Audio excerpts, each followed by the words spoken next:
Isang panalangin para sa proteksyon ni Pangulong Rodrigo Duterte.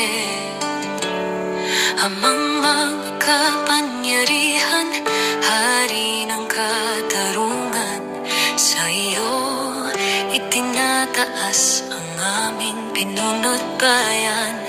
Sa laban niyang matuwid, ikaw ang kanyang kalasag.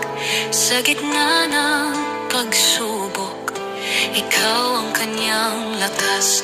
May mga lobong nagkukubli, may mga aninong lihim, naghahasik ng